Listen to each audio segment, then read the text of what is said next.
You're listening to My Grito Podcast Network, celebrating the culture of Chicanos and Latinos one story and voice at a time. Listen to more My Grito Podcast Network shows over at mygrito.net. Connect on social, on Instagram and Facebook at My Grito, the My Grito Podcast Network. 3, 2, 1. Booyah! Martin Rizo. Hey, how's it going, guys? What's going on, man? Thanks for having me. How you doing? Chilling, man. Chilling? Thanks for coming out and doing this, man. I appreciate it. Thanks for having me. I know we've been trying to plan this for like so long, man, and like finally happened. Yeah, I'm glad. I know Japan happened, and then we just had some other dates before that. So, yeah, man, everything's cool now. You're here now, so hell yeah, made it, dude. I appreciate it, man. Thanks for having me. How was Japan, man? It was cool. It was a complete culture shock, dude. Really? Like how different is it? Like, is it like, I mean, I know it's very different because I've seen the videos on TikTok, but just like, do you feel like you're somewhere else? Like around the world, you're like, oh fuck, like it feels different. The weather, the air. Yeah, the weather, the atmosphere, definitely the people. People a lot nicer in Japan. I think because like, mind you, I've never been out of the country. Like I've been to TJ for tacos. I've been to Ensenada on a cruise. But it's nothing like still the same continent. Exactly. It's nothing like being over on the other side of the world. Wow. So I had like a first-hand experience of being a foreigner.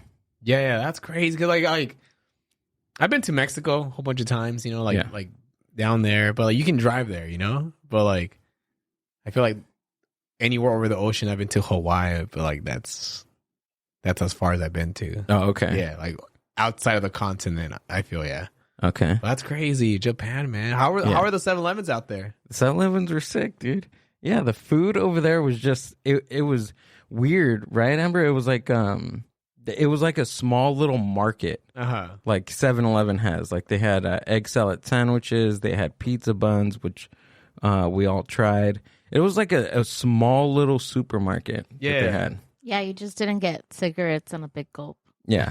Like you got like a full meal. Yeah, you got a full meal. People actually just go in there and shop. Like really? They're shopping at like a Rite Aid or something. Wow, because I've been to the 7-Elevens in Hawaii and they're different too. They have like little spam musubis, a whole bunch of cool stuff like that. And I go to 7-Elevens out there and I buy a whole bunch of shit. Like I actually like have like big I just have dinner, at 7-Elevens out there. So yeah, that's cool, man. And there's ramen spots every corner.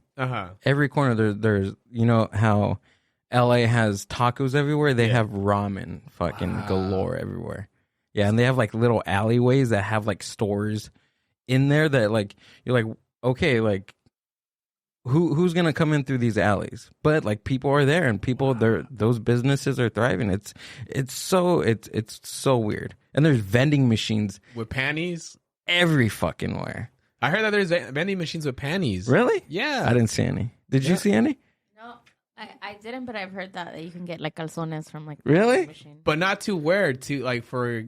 Oh. Yeah. So like, what would you do them? Well, what would you do with them? Smell them, because like a lot of businessmen, they're so busy and they don't have time to like date. So they get off. Because at first when I heard panties, like vending machines, like do people just like pee themselves out there? What's going on? Like when they shit themselves, and then it turns out like these businessmen they want to smell the used panties, dude. What? So, yeah.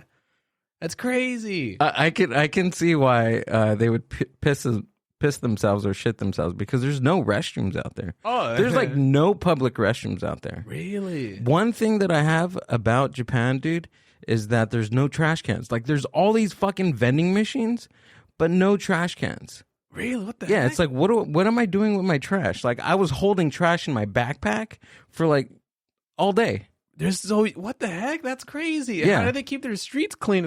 Everything's fucking clean too. But our tour guide was telling us that it's like cultural, because they think like your trash is your trash and no one should be taking your trash out. So there's no trash. So there's no trash cans. So they all keep it in their bags or hold them, or don't even consume anything while they're out on the street until they get home. They dispose of them. Yeah. Wow. So that means like there's no jobs out there as a street garbage picker upper guy or no. person? There's no maintenance people probably. Wow. Yeah. That's crazy. No street sweepers, no recycle people, no garbage men. No garbage man. That's insane, dude. Oh, there's garbage. Oh, there is? No, there's not. Well, maybe not as much as there is over here. There's some, there is, because there has to be someone to take out the home trashes. Oh, the home business trashes. Use the kids. Yeah. Wow, that's crazy. I didn't. Oh, that's fun to find out. Yeah. But I heard that, in Japan, the vending machines with the panties, the dirty panties. So, and they're dirty. Like, do you just donate them? Like, I don't know how, if like girls sell them, or I don't know how like legit are they, where it's like, are they actually for women, or is it like a guy who's just like, sweating in them, and probably, like, There's probably one guy that's his job is just to wear women's panties. Sweat in them. Or there's like a sweatshop, dude, of just people, of just Japanese men wearing women's panties and just selling them to Coca-Cola. Running on a treadmill. Yeah. Let me see. Oh, there they are. Oh, at least you can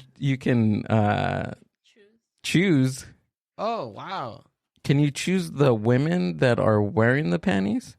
10 vending machines you can only find in Japan. What is it? Umbrella vending machine. Okay. I mean, a lot of places gave you umbrellas. Like, you take them. Like, people would take them and then bring them back. Like, that's how take them back? Safe and like trusting Japan is. I would be people don't steal. People didn't even lock up their bikes. People would just come on their bike and then just leave it on the side. Dude, there's like no theft. There's like 5-year-old kids just walking around on the train. Getting on the train, walking around. Yeah, by themselves. Hamburger vending machines. That sounds actually good. I'm down for those. There's a burrito vending machine in West Hollywood here. Yeah? Yeah. What is that? Condom? Oh, okay, condoms. Okay. Oh, that's cool. That's smart, Tight pantyhose. Is that the dirty ones? No, they look No, those are clean. No, we want the dirty ones. Egg vending machines. Oh, damn, dude. Oh, those are cool. Gotta make some. Oh, that's really cool. Gotta make some fucking huevos rancheros, homie. Oh, ramen vending machines? Yeah, this is how we ordered in the majority of the places. So you go in and you really don't even have to talk to anybody. You just have to know what the words are there, and you click the button and it dispenses a ticket and you give it to someone at the restaurant, and then that's it. Like, you don't have like a waiter. You don't speak to anybody. Like, that's perfect. Yeah, you sit down and they serve you your ramen, and that's it, dude. Slurp away and fish broth vending machine. Ooh. Whoa, they're served like that. That looks crazy. In a water. I'm gonna try get my omegas, homie. There we go, omega-3 cigarette vending. I seen one of these. Yeah. I seen a cigarette. It was in the hotel that we stayed at. Where's the Marlboro Reds in there? Or they have Spirit. American Spirits. They have a beer vending machine. Beer vending machine. Oh, that is so cool, dude. Oh, here it is. Oh, but these look new. They look new, yeah. Wow, you can just fucking buy anything like from vending machines. Yeah. That's so cool, dude. Their whole motto is convenience. That is so convenient. You can buy beer there. Like I would seriously, because I see people on TikTok buying vending machines and like stocking them and making money. I'm like, I would like put different stuff in there. Yeah, like change it up, dude. Hey, there's a good idea right there. Yeah, dude. Put some adult vending machines. Yeah, they didn't check my ID or anything at the beer vending machine. That was odd crazy. Too. You can drink on the street. You could drink on the street like Vegas. That is so cool, dude. Yeah. But you can't smoke weed. You can't smoke weed. That's hilarious. Like I just like. Oh, there you go. I want to get drunk on the streets, bro. Oh, look at that. Use pan. Oh, they're like it's like Pokeballs, dude. Gotta catch them all, man. Yeah, dude. Well, I don't know if you want to catch something from a pantyhose vending machine. I don't know. That's slime in there, dude. I don't know. Burrito box? I'd get tested about that. Burrito box. Is that the... Oh, yeah, here it is. Box that you were talking about? Los Angeles. Yeah. The first one came out like in 2012, I remember, or 2013 in West Hollywood. Yeah. Burrito box. But I heard like they're nasty. But I also saw there's like a vending machine that sells pizzas. Yeah, they're gonna start. They're trying to bring it from overseas. I think Japan already uses it. Yeah, and it makes the pizza like the AI arm is like putting like the sauce and the pepperonis and everything. Yeah, it dispenses it for you. Well, actually, Actually, a lot of like concessions in like at venues are self-service. Self-service concessions here in the United States. Yeah, in the United States. I heard of one venue in, I believe it was Texas, at the Moody Center. They full service. It's just like a like a hospital cafeteria, how you just go through and pick up all your shit and then you just scan the stuff like self checkout at Target. Oh, that's so cool. It's basically like that, but inside an event center. Yeah, you don't have to pay people to just stand there. You just pay the people in the back, the cooks, to just push out all the food, and that's it. That's the feature right there, man. Yeah. I feel there should be more stuff like that here, especially like you can just go buy. I mean, it's almost like Amazon here. Yeah. It's easy. Sometimes I don't even want to go to the store. I'm like, I just order on Amazon. It'll get here tomorrow, dude. Yeah, if it's something that you can wait for tomorrow, definitely Amazon Prime. Yeah, exactly. Yeah. Do you do any pickup, like curbside stuff, like at Target or Walmart or anything like that? No. Yeah, I'm all about pickup. I just dislike going into the store for some reason. I do hate that, but I go to Walmart and I gotta get. I don't know, man, because I do the self checkout lane. And I gotta get myself some discounts, dude. Oh yeah. but I don't steal. I just switch up the like if I. So if I'm getting, because I have dogs, and they go through the treat so quick. So I'll get a bag that says like $20, and I'll see another treat next to it, and it says like $10. So I just switch out the price tag. Oh, there you go. Yeah, dude, I'm not stealing. It's just like a little discount, dude. Yeah, why not? Right? Yeah, and it's funny because nobody checks out there. Like they don't care. Like the workers, like I don't think they get paid enough to like care. Care. So yeah. I mean, they're getting food stamps. I mean, some of them, they're getting food stamps. So fuck it. I remember, but if you're gonna do that, you got to put everything inside bags. You can't just have them in the shopping cart because they can just count the items. Yeah. I remember like 3 years ago, me and my girl, we were at what's it called? Yeah, at Walmart, and then there's some stuff I didn't scan. Like just some stuff I just like ding ding, like scan, not scan, but it'd be like cans. Every other, it'd be like soup cans, okay. Or like noodles and shit like that. So and they counted that? They stopped you and actually really counted? It was a big list. I'm like, this lady, like, it was like Thanksgiving too. This was like before the pandemic. So it was like that, like scan, not scan, Yeah. And then it was my first time doing this. Wait, hold on. Scan, not scan. Yeah, I got to use that. Okay. Yeah. And we just left it in the shopping cart, no bags. And then that was the worst idea because like, what's in the bag? They're not going to fucking go through everything inside the bag, you know? So I remember walking out, and then after that, lady's like, hold on, wait, it doesn't match. Wait, how come these jeans say the price tag says these are like the Walmart brand, but these are Levi's? Like, oh no. And I started panicking. And I was like, I was like, oh shit. And I was like, here, I'll give you the money right now. I was tripping out. My girlfriend was like, what the fuck? Like, because I was just like so like scared. I'll give you the money right now. How much you need? But I was just so scared because I'm going to jail, dude. This is it. I'm going to jail, I'm going to jail. I'm going to Walmart jail right now. But you should have seen me panicking. Like, I'll pay you right now. Like, what's Walmart's Venmo? And then after that, it was funny. So it was like Thanksgiving weekend. And like the lady was like, what's going on here? There's like a huge line. Just let him go. Let him go. Because like they're like, why are you fucking searching through everything? Yeah. There's a huge line. It's Thanksgiving. Just let him go. And then they're like, okay. And then they let us go. Damn. But it's funny because she's like, they're more mad at the lady for checking because she was holding up the line. It's just like, that's what you get for fucking doing your job, dude. Yeah. Yeah, I think they adopted, not to do your job after the pandemic. I think after the pandemic, people just like didn't give a fuck. Yeah, but I think Target. It's also one of those things where it's just like, when it's like huge line, and then especially like Thanksgiving weekend, like, dude, like fucking like people do this all the time. What are you doing? Yeah.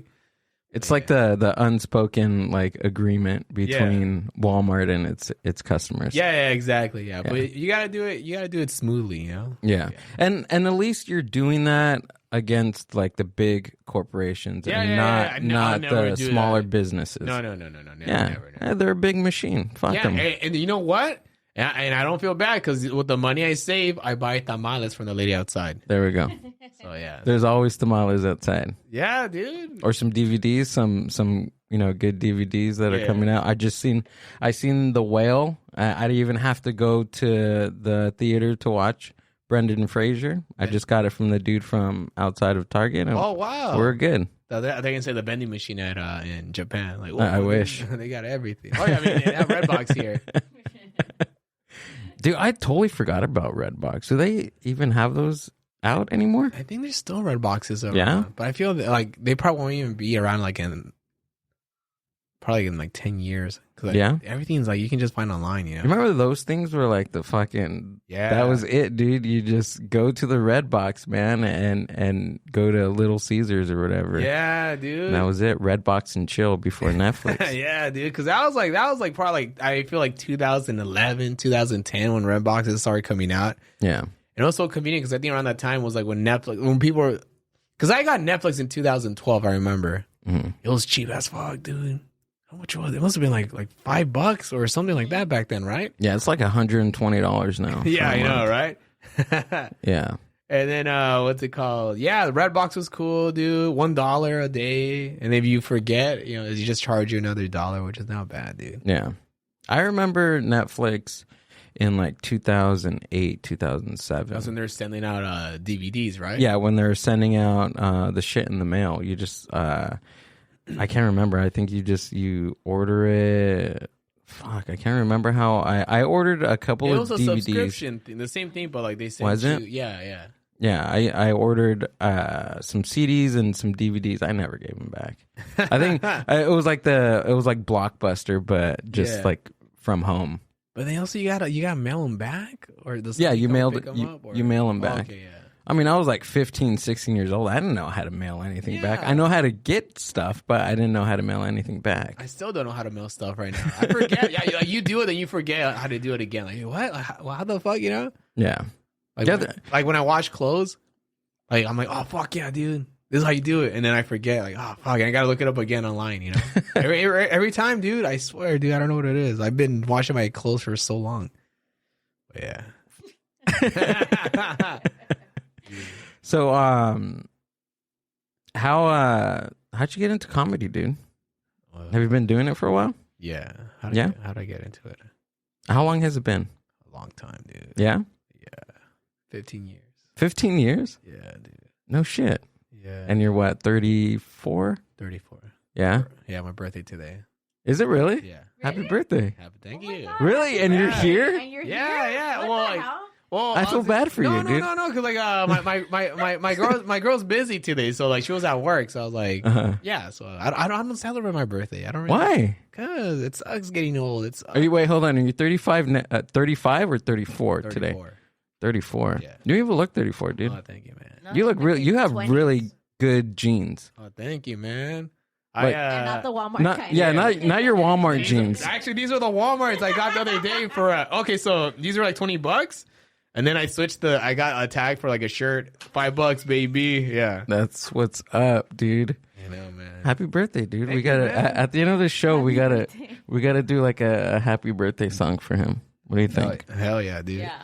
Everybody can sing happy birthday to him. But it's funny because my girl's like, oh, what do you want to do for a birthday? Let's celebrate. I want to do the Mind Buzz podcast. That's what I want to do. Yeah, I know. Like, yeah, I'm gonna come here. But it's funny because I'm like, I don't celebrate. I don't do that shit, dude. I don't like getting old. You know, I don't know, man. So my girl's like, what do you want to go eat? I'll take you out to go eat at the Four Seasons. I don't know what the fuck is it. I don't know what the fuck that is. I think it's a hotel. It's a hotel, right? Like, Yeah. fuck, man. And then I was like, dude, I just want to go to Golden Corral. Oh, okay. I just want to go to Golden Corral, dude. Like, take me there. That's all I'm down for. Okay. So yeah, Did she take you? we're going tomorrow. Oh, okay. Yeah, because she was at work today and she has tomorrow off. Right on, dude. So, Happy yeah. birthday. Thank you, man. So 15 years is a lot, dude. I know, dude. That's fucking too long, bro. It's a long time. Yeah, dude. I'm not fucking rich yet. What the fuck, dude? Fuck, dude. Shit. How did you like? I could have been a doctor like 2 times, bro. Yeah, right. What the fuck, man? a doctor, a dentist, and Yeah. I got a master's degree Yeah, dude. in like archaeology. But I mean, how long like were you contemplating before you got on the stage for the first time? Oh man, I always wanted to do it, dude. Since high school, I remember writing jokes in my notebooks. I used to watch Last Comic Standing on TV, Mm-hmm. And then I was like, oh, dude, I want to do that. So I used to, write jokes, like these little jokes on my notebooks, you know, because I'm gonna fucking do comedy when I graduate high school. Mm-hmm. And then, I remember the summer after I graduated. The summer after I graduated. So, the summer after I graduated, like the next summer, I started doing stand up. Yeah, the next summer after high school. Yeah. I remember I did I was working at the movie theaters in Alhambra. Okay. Edward Cinemas. Okay. Or Regal. I don't know the fuck, dude. Regal or Edward Cinemas. So I used to work there. Man, I remember it was funny because I was like the funny guy there. I was like, oh, and I used to tell everybody, I'm gonna do comedy. And like, this is Martin. He's gonna do comedy. And it was me like every guest there. This is Martin. He's gonna do comedy. And like a year passed by. Like, when are you gonna do comedy? And then I did I went to the open mic at the Laugh Factory. It's every Tuesday. And then, so the way it works is you wait in line. They take the first 15 people, and the open mic starts at 7. So you write your name down. After that, you come back like in an hour, and then that's when you do the open mic. And then, so that was my first time. And then they give you 3 minutes.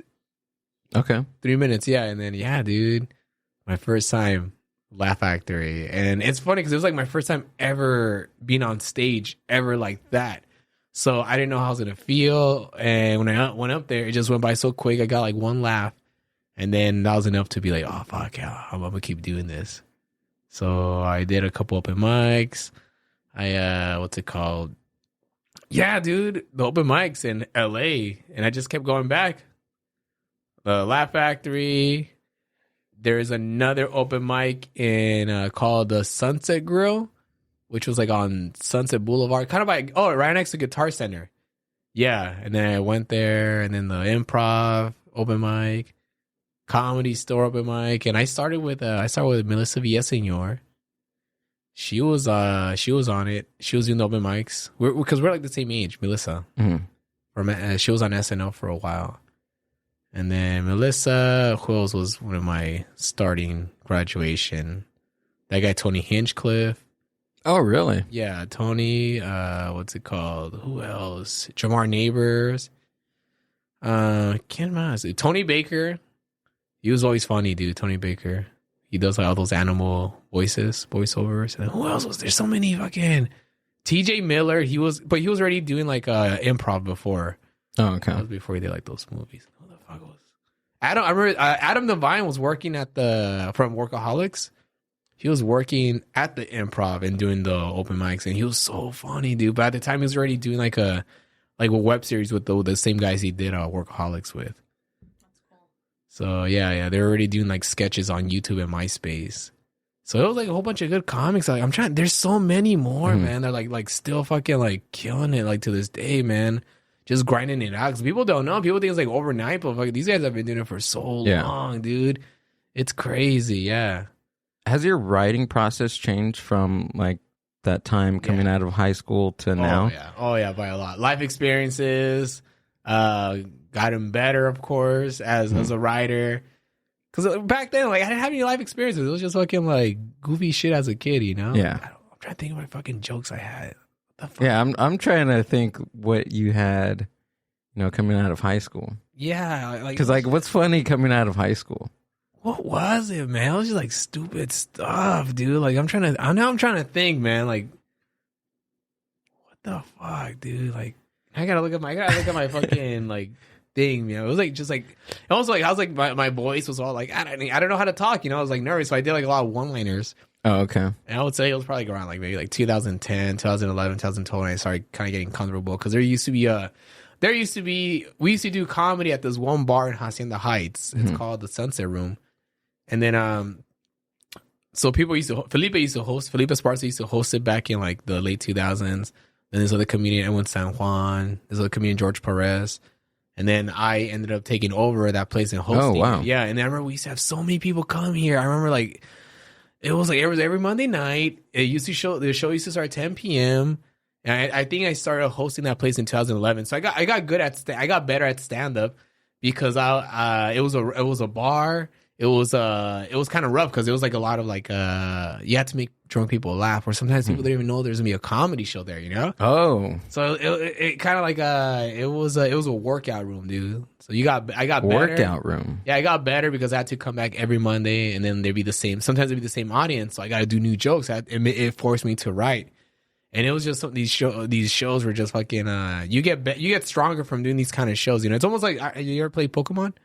No. You ever play an RPG? What's an RPG? Is that like a first person computer game? It's like those games. It's like training. You know, like the more you train, the more points you get. You know, experience points. Oh, okay. All right. So it's like that. You know, like you got to do all these shitty open mics, shitty rooms. You know. Yeah, I've heard that. Shitty bar shows. Yeah. Because I remember, when I first started hanging out at the RPG, yeah. So like every time you battle somebody, you gain experience points and you level up. You know.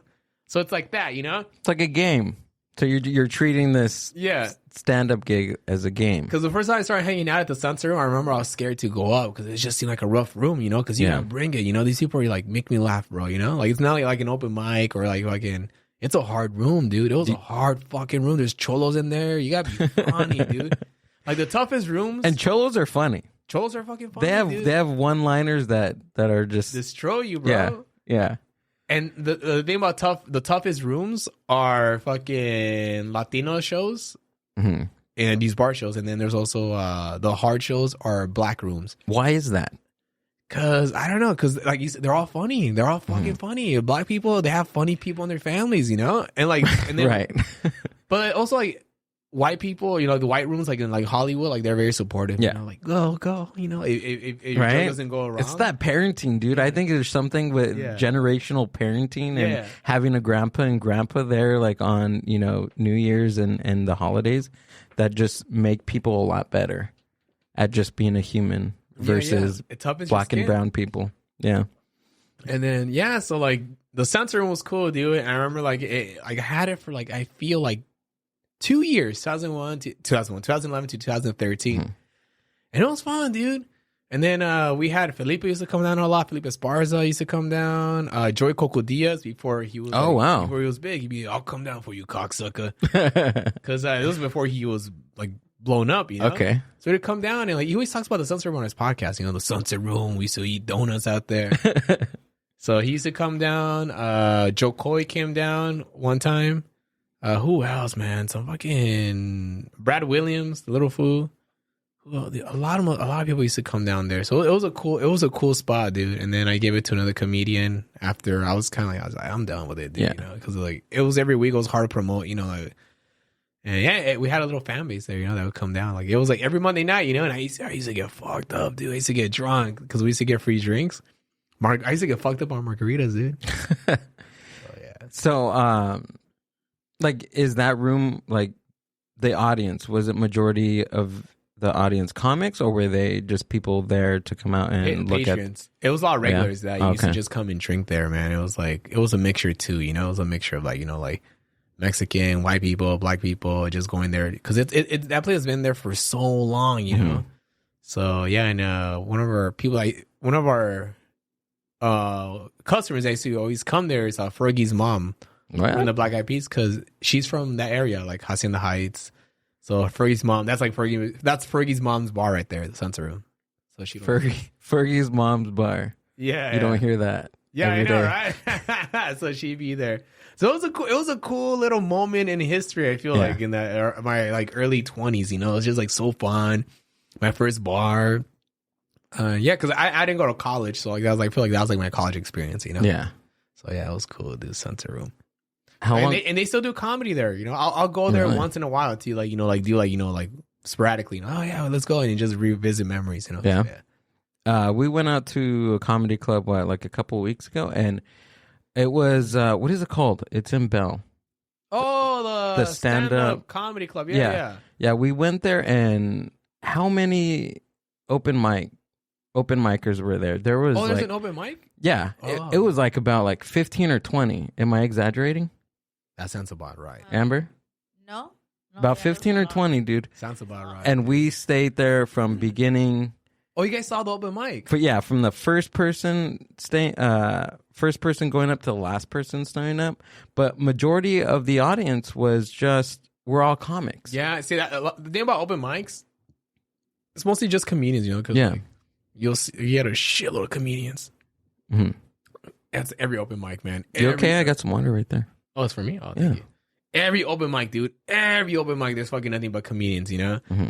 And yeah, dude, they'll do the lottery system or they'll do the first come first serve. But yeah, man, They did lottery, and I think they get 5 minutes. I think 3 or 5, something like that. Yeah. There's so many comedians now, especially like, you know, like every day there's like there's a website. I'm not sure if it's still around. It's called the Comedy Bureau. Mm-hmm. If you want to do comedy, if you're a fan of comedy, you look up there to see where all the open mics are at. Oh, really? There's a shitload of open mics all around LA County. I tell people there's a shitload. Can you look that up? I want to see that. The Comedy Bureau. Let's see if it's still around. So that shows you all the open mics in LA, mm-hmm. and then after that shows you all the actual shows in LA. So like in like in LA, Orange County. So there's at least, bro, there must be at least like 100 comedy shows happening in one night in like LA County, Orange mm-hmm. County, San Bernardino. The Comedy Bureau, yeah, right there.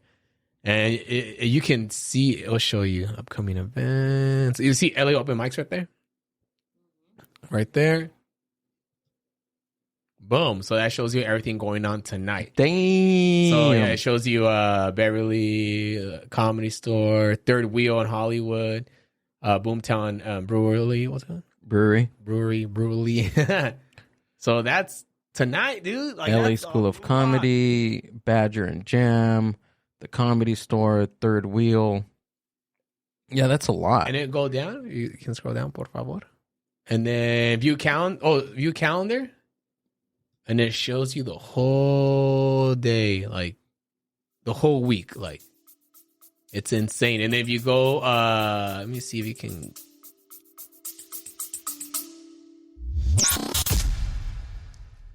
The Mind Buzz is powered by Mind Buzz Media. Mind Buzz Media is an on-site video and audio podcast production company. Have you ever thought about starting your own video and audio podcast? Or do you have an existing podcast that you want to take to the next level? Mind Buzz Media brings a professional podcast studio to you. Visit mindbuzz.org for more.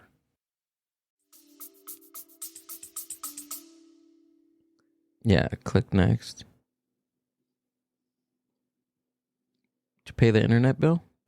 But yeah, and then if you go to like the main page again, let's see, yeah, and then go to LA shows, which I think it's right there, yeah. So that's all the shows going on right now. If you're a comedy fan, or if you're a comedian and you want to like just like meet the booker and go hang out. So that's one of the things about comedians too. Like, you would always like find out where all the comedy shows are happening. Like, oh, this guy's booking the show tonight. Let's go to the bar. What's a booker? The guy that books the shows. Oh, okay. Yeah, the booker, the promoter. So it'd be like, oh, there's a show in Chino Hills. Let's go hang out at this bar. You know, let's go meet the booker. Let's go, you know, let's meet him. You know, hey, how's it going? I'm this. Hey, I'm this comedian. I was wondering if I can get stage time in the near future. You know. So yeah, that's how you work it. Dang. So these are all the comedy shows happening. But this is LA. Is there anything like in like near me, like right now? Yeah. If you look it up, if you sometimes you'll see like you'll trip out, like it'll show you the IE stuff. But and it's cool because it doesn't only show you like the big shows, mm-hmm. like at the comedy clubs. It shows you like little indie shows, like at bars, you know. So that's the cool thing about the Comedy Bureau. So yeah, so right there, Herald Night in LA. So that's for what's it called? Tomorrow or the day after that. I see, near LA. So that's the Santa Clarita right there. So yeah. You know, never like, so those are cool names right there. The Typewriter Dynasty, Loose in LA. So that shows you, if you're a comedy fan, if you just want to check out these comedy shows, you go to these, dude. Like, see, like, Ali Wong's going to be in LA tomorrow. Secret Show in Highland Park right there. So those are cool, like, indie shows right there, dude. Have you been to any of these rooms? Yeah. I've been to the Highland Park's really cool, dude. That's a cool, really indie show. So yeah, dude. Wow, look at that. Yeah, that's a lot. So how do you feel about comics coming from other states to LA to do their comedy? Hope they fucking die, bro. No, I'm just kidding. How do you feel about that? It's whatever, you know. It's funny because I was talking to my homie. Me and my homies Jamar, where he's like, yeah, man, it's funny because like we're from LA, right? Me and him. It's crazy because like these comedians, they move from far away, dude, from the Midwest, and they gotta make it, man. Because if they don't, they gotta move back home. And me and him are like, bro, if we don't make it, we live here. We're here already, you know. Our family's here, you know. Like we can fail as many times, and maybe that's a disadvantage too, you know, because like fucking you don't have to hustle as hard, you know, because you know everybody here, like your whole family's here. So yeah. So you think it's I mean, how do you feel about like advantage and disadvantage? Is it living here? Living here? Because you're here already, you know? Yeah. Fucking here, but then also like you don't have to really hustle as hard as somebody who just like moved in, you know? Yeah. Like, yeah. Yeah, I've met a few comics, one from Texas, and then where was Mark from? Chicago? Yeah, Chicago. Yeah, he was from Illinois, and it just blew my mind because I think Genesis, she moved over here like as very young with her family. Oh, okay. Right? Yeah. Am I getting that wrong? No, yeah. She moved to pursue like acting. Acting. Oh, cool. That's cool. Yeah. Yeah, and I think Mark just you talked to Mark. I don't think we talked about that on the podcast, right? About when he moved to LA? I don't remember when he said he moved, but it hadn't been too long. Yeah, because he just got done serving in the service. Oh wow, okay. Yeah, and then he started his comedy stuff. But yeah, it just blows my mind because now like you said, there's comedy shows happening every night. Yeah. There's got to be comics to do those comedy shows. Like, how do you feel? Does it like overpopulate the I just feel there's so much comedy going on, dude. Yeah. There's so much comedy going on, dude. Like, I mean, over 15 years, you've probably seen like the an influx and change into it. But also, a lot of people leave too. You know, they end up going back. But I remember when I was like, the cool thing about LA comedy or LA like SoCal, I'm gonna say SoCal comedy because I'm combining like Orange County because that's a huge other scene too out there, Orange County. And then there's the IE, which is like another scene too. It's like there's so much comedy now that anybody can just fucking thrive or just fucking you don't even have to leave fucking. You're pretty much like you don't even have to go to Hollywood to fucking do open mics or comedy because like I remember like a couple years ago when I was living in Downey, I remember like there's so many comedy shows in Downey, dude. Like Southgate, fucking Norwalk. Like fuck, dude, I can just stay here. I don't have to fucking drive, you know? I could just fucking Southgate, Downey, fucking Norwalk, you know, Paramount. So like, yeah, there's like, it's everywhere, dude. So it's cool, man. It's a cool town we live in, yeah. So so you like it? I like it, man. Yeah, it's cool, you know? Okay. And the thing, especially with like the internet nowadays and like back in the day, I love it now because like I've been through the changes, you know, like in comedy. Because like when I started, they will tell you, bro, you gotta be clean as fuck. You can't cuss.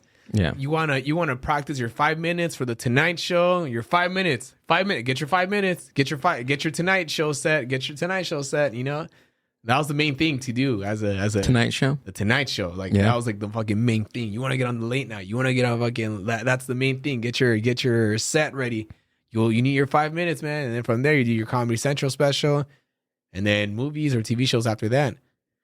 And then nowadays, dude, and then with the changes to the fucking podcasting, the internet, and now fucking TikTok, Instagram. Yeah. So now it's like nobody watches the Tonight Show anymore. Nobody watches TV. So it's like that's obsolete. Now nobody gives a fuck about that shit, dude. So you went from getting your 5 minutes for the Tonight Show to doing your 30-second TikTok dance to put on TikTok to go viral, right? Yeah. Or you just find your fan base now. You just find your fan base, dude. It's crazy because like I remember like people tell like Joey Diaz, oh man, like you're too dirty, you're not gonna make it, like you're never gonna be on TV. They were telling him or telling you? Telling Joey Diaz, oh, okay. Like, you're never gonna be dirty because he's like one of the dirtiest comedians, you know. Like this is not for TV. You're never gonna be on TV. And then he started fucking around with the podcast with Joe Rogan, and then he did his podcast, The Church of what's it called? The Church of What's Happening Now. What's Happening, and he used to have another podcast before, and he blew up from that, and like he pretty much showed like, oh, bro, yeah, fuck TV, fuck all that shit. You can fucking make a living off this shit. Your fan base, you sell shows on the road, fucking what's it called? What's the other thing? When people Patreon and all that shit, dude. So times are different now, man. Like, and then like especially like the homie from Texas, man. Like we did a HBO thing last year, and then he blew up recently on Instagram. Really? On Instagram, dude. So that shows like you don't even have to be in LA anymore fucking to make it. Like Rock Barbosa, shout out to him, dude. He's everywhere on fucking stand-up clips, you know? Funny ass guy. And he's from Texas? He's from Texas, yeah. You've probably seen him. Like he's all around the internet. A young comic from Texas, and that shows you don't even have to be in LA anymore, man. You can just fucking post your stand-up clips fucking from anywhere. So that's I'm like, and then another homie too who's popping right now, Rene Vaca, and then this other comedian, Martin Amini. And I'm just like, okay, let me post my shit. You know, that's why I bought a camera to film my stand-up sets with the wireless mics. I'm just investing. Oh, so that's how you do it. Yeah. I was gonna ask you who records your set. When my girlfriend's around, she records it. When I'm by myself, I just have a tripod and all that shit. So yeah. Do you go back? Like, how often do you go back and look at your set? Like almost every time. Every time. Yeah. Yeah, like you're a masochist, dude. Yeah, sometimes I go back and listen to the podcast, but the last couple of months I haven't been doing that. I need to get back on there just to, you know. Because sometimes we find some good stuff, you know, especially as a comedian. Like I'll listen to old podcasts because I'm like, I remember I said something funny in this podcast, and I'm like, that could be a joke, you know. So I'll listen to shit like that. But what's it called? Yeah, man. So and then nowadays with the whole like. I feel with clips, just kind of like clips are so important right now. I feel like with like anything, stand up, fucking podcasting, and get my fucking just funny little clips, you know. Yeah. And like that's so important now that fucking like I'm just like I'm writing more jokes now because I'm like oh, let me do some topical shit that's happening right now, you know. Okay. Or like I'm like, I need to write some new stuff, you know, because I feel like I'm putting out so much stuff, and I'm like, fucking okay, and it inspires me to write more, you know. So it's fun, you know. So yeah. How often do you write? Like every day? Almost every day, man. Yeah, because I'm like, okay, what's funny? This is funny. This especially with like with internet culture, like being so big and like everybody knows what's going on, you know. So like even like now, like I'm trying to find like a show to perform at because I want to fucking record a joke about fucking the Lanta, you know, the AI art, you know, that everybody's fucking posting. Oh yeah, so yeah. I'm like, I want to write a joke because I haven't seen anybody talk about it yet. So I'm like, let me be the first one about it, you know. Because I remember when the Dodgers lost to the Padres, I was like, oh okay, let me do a joke about this shit because it's hot right now, and then that clip went viral. So it's pretty much like with stand-ups, like you want to be topical, you know. It's kind of like okay, yeah. So kind of like what the late night dudes were doing before. Stand-up comics, I feel like you're doing it now, you know. So yeah. What do you mean they're doing? They're doing because you know like topical stuff. Yeah, topical okay. stuff. Yeah. So yeah. Gotcha. Yeah, man. That's fucking crazy. Yeah, dude. Trying to do that, man. That's what I'm saying. Like over 15 years, you've seen like so many different things happen. Yeah, dude. Like different trends and all that shit. Vine. I remember Vine was popping, dude.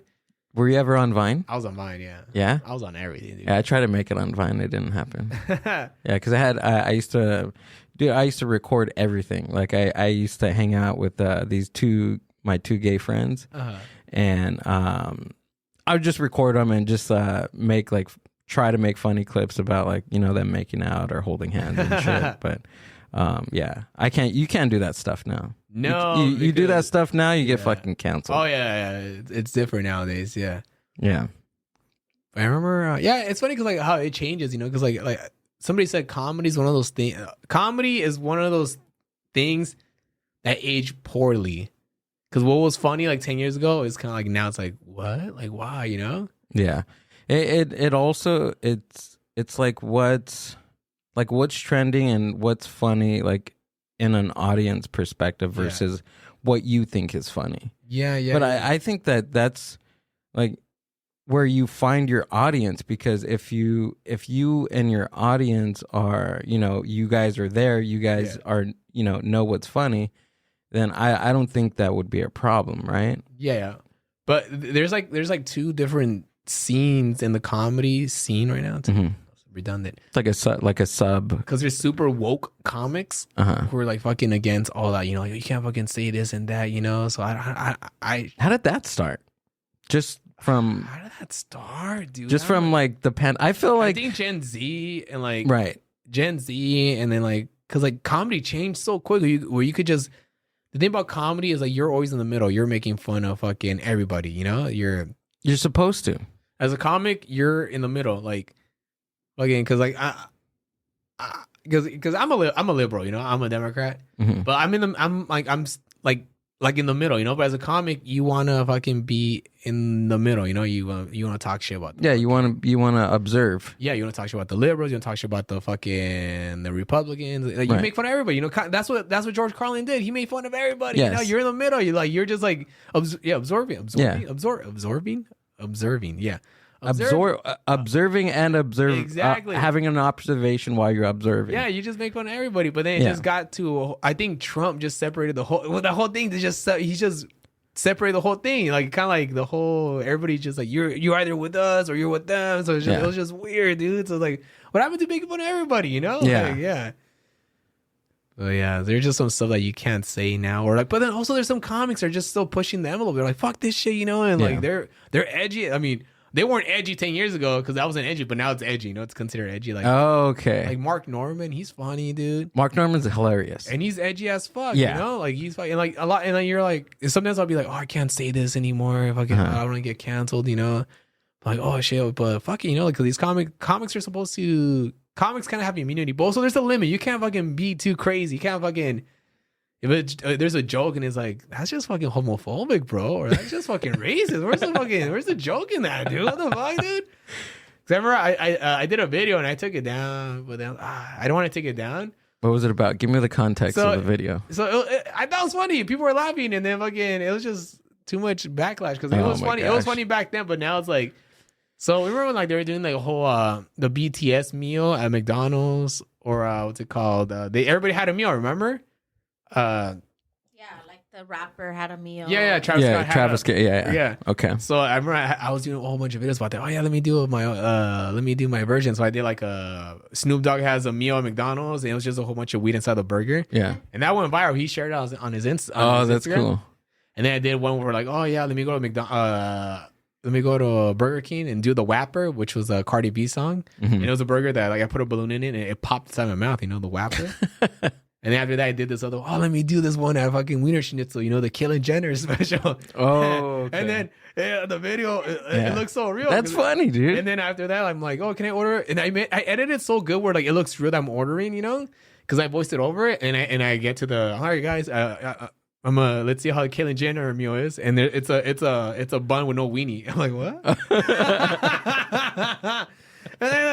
And then, dude, that shit went viral, man. Like, fucking, it went super viral. And then, fucking, it just, like, people were like, fuck you. You know, you're fucking. What? Yeah, you're transphobic. I'm like, I'm not transphobic. Dude, I'm, like, so fucking, like, I'm for, like, I'll fuck a trans chick, dude. Yeah. What the fuck? Yeah. Shit, dude. You know, like, but it's just one of those things where, like, yeah, man, people are just so fucking sensitive now. You should have said I would fuck a trans man. Yeah, trans man. Yeah, exactly. Yeah, you fuck both. Yeah, man. At the same time. As long as there's no dick, man, you know, I'm okay, you know? Yeah. But it's funny because like I was trying to say, you know, well, but I have two trans cousins because I do have two trans cousins in my family. They're like, oh, that's the same as saying I have a black friend. I have a black friend. Yeah, I have a white friend. But it's so funny because I do jokes like that, and my cousin, he laughs at them. You know, oh, that's fucking funny. You know, because I do the joke about like, man, you know, somebody said I look like because sometimes people say I look like a lesbian. You know, I say somebody said I look like a vegan lesbian. You know. Or like, yeah, so I'm trying to shave. Or like now with this, I look like I'm transitioning, you know? Right. I look like I'm fucking, like I was transitioning, then I ran out of money, you know? I'm stuck in the middle now. Your car declined, bro. Like what restroom do I use now, you know? So my cousin loves that shit, you know? Yeah. But that's funny. And I still say that joke, you know? Because like, I'm not being hateful towards anybody. Yeah? No, you're just observing and trying to, I mean, clearly there's stuff that is off the wall, but I think like listening and it's from experience too, because like it's true, like it's true. My cousin, like remember, like my cousin got that operation in the 90s, you know, right? And then it was like one of those things where operations from the 90s. Yeah, they're crazy back then, you know. So like, I remember, like my mom's like, oh yeah, your cousin got that operation where he can't have kids anymore. I'm like, vasectomy? No, a sex change, you know. Oh, okay. Yeah. and that's one of my jokes, you know. Yeah. Like, yeah, my cousin got the operation. I can't have kids anymore. And then people are like, bisectomy? I'm like, what's it called? Bisectomy? No, a section, you know. Yeah. So yeah, which is it's from experience. It's true story, you know. Yeah. Yeah. A lot of your stuff comes from life experience. Yeah. So yeah. Do you say most of it, or is it just 50% is true? 75% is true, and then 25% is like embellished. You know, you have to fucking, you know, like exaggerate. You know. Yeah. So yeah. Damn, dude. Crazy, dude. So Trans, yeah, man. Fucking comedy is so different now, but I love it. You know, what's it called with the technology? You know, podcasting, finding your fan base. Because back then, especially for Latinos, man, like I feel like everybody's thriving right now, and everybody, you know, like not only stand-up comics, but like people like that were like people, and like imagine those people that are like somewhere like in the Midwest, and they would have never gone to Hollywood, and like they were just like ended up like just like I don't know, just like doing like something different, like, and they by good luck or accident blew up on TikTok. They're like, oh fuck. Crazy, you know, like I never knew this could happen, you know. So it's like anybody can do it now, you know. Anybody can thrive, you know. It's a perfect time, you know, because like back in the day, you know, like when I first started doing comedy, there's limited spots for Latinos, dude. Limited spots for Latinos, man. Like, cause like the media would only push like one Latino comic at a time, you know. Right. And you can count them, dude. It was like it was first in the 70s. You want to go back in the 70s, you know, fucking Freddie Prinze Sr., you know. Yeah.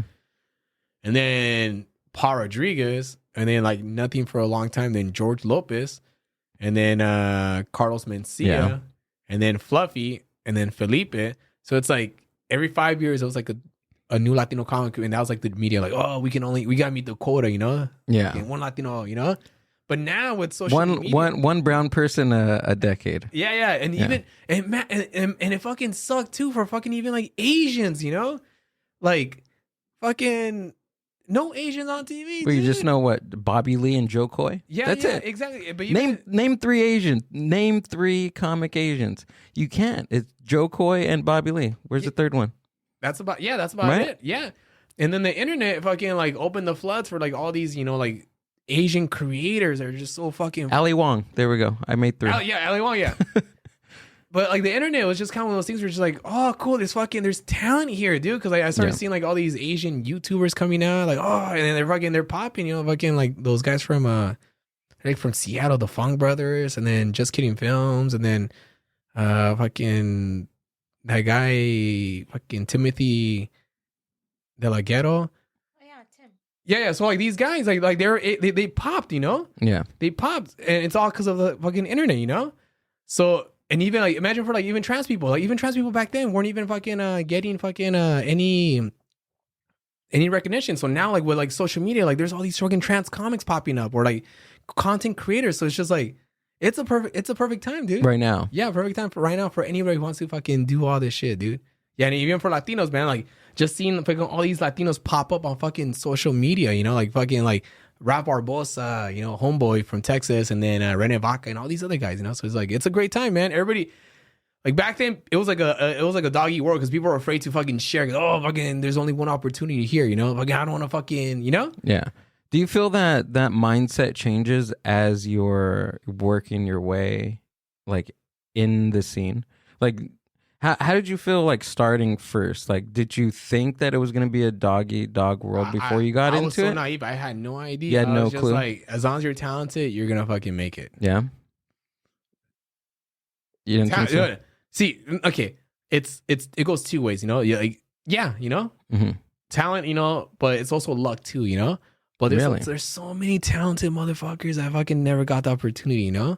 Just because fucking it just you know, like even like that guy from Black Panther, the guy Tenoch from Mexico. Yeah, like he was just saying, man, like you can work your ass off, but like you like brown people just don't get the love in Mexico, you know. And he's pretty much just talking shit out like to all the fucking people in Mexico, like fuck you, man, like Black Panther, you know, it's a movie with like brown people and fucking black people, It made like almost $1 million. Fuck you, Mexico, for only putting white people. You know, I feel bad for white people because there was not there was one white person in that movie. Like I felt bad. Like I felt bad for white people. They're the minority now, dude. Yeah. Even until like I felt bad for like I felt like that movie was just like you hate like after that movie, right, Amber? I hated white people after that movie. Yeah. It was just terrible. It was just like I don't know what to do with myself after that. I was scared. Literally, I was scared. Yeah. But I mean, they're the minority now. Yeah, how is it now? Like is there more like in the comedy scene, is there is white, black? I mean, what's the it's always been mixed. Yeah. It's always been mixed. A lot of, especially in LA. You know what?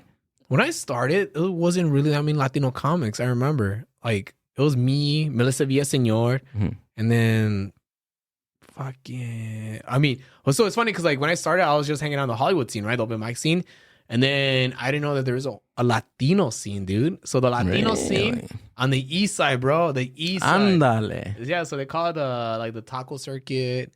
Do they really? It was called the taco circuit back then. That's cool.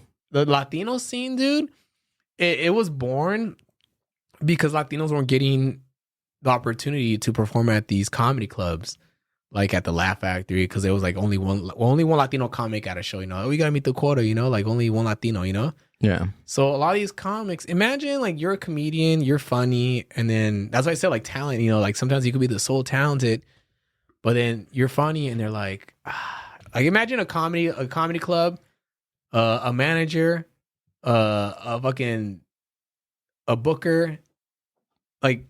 Kind of putting your whole career on the hands of a booker and telling you, you know, sorry, you're not good enough to perform at this comedy club. You know, imagine that shit, dude. The gatekeepers, like that's how I'm like, fuck the old fucking ones that doing it, you know. But that builds. Do you agree that builds some type of character and some type of fire up your ass? Yes, of course. I need to write better. I need to find better material. I need to practice more.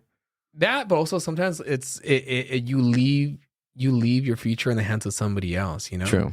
So, because even like before, the way to do things before, you know, the internet, you know, the traditional round comedy was do the open mics, get seen by the booker, and if the booker doesn't like something about you, then you're not gonna be in it. Like the Comedy Store. What the fuck is that? Fucking Pauly Shore's mom, Mitzi Shore. Mm-hmm. You know, it's like. You have to go through her, and like it's either only like 10 comics a year, 10 comics out of fucking so many comics. Imagine like you're fucking there, dude. You're working your ass off, and these gatekeepers telling you you're not good enough, and then you're like, oh, okay, I guess I'm not good enough.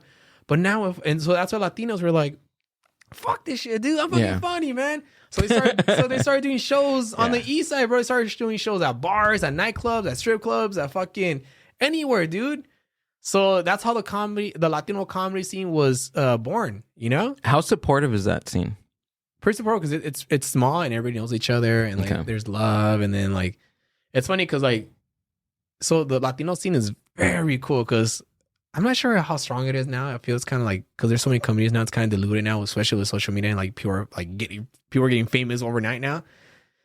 So back then it was like, I remember I would be doing open mics in the white shows, right? And after that, I'd be hanging out with these guys, and they're like, "Oh, this isn't an open mic. This is an actual show." I'm like, "Oh, it's an actual show with fucking real audience members? No, there's no comedians in the audience." Oh, so it was just like that. Like you just jump to fucking doing actual shows, you know, like at a bar, at a fucking nightclub, you know.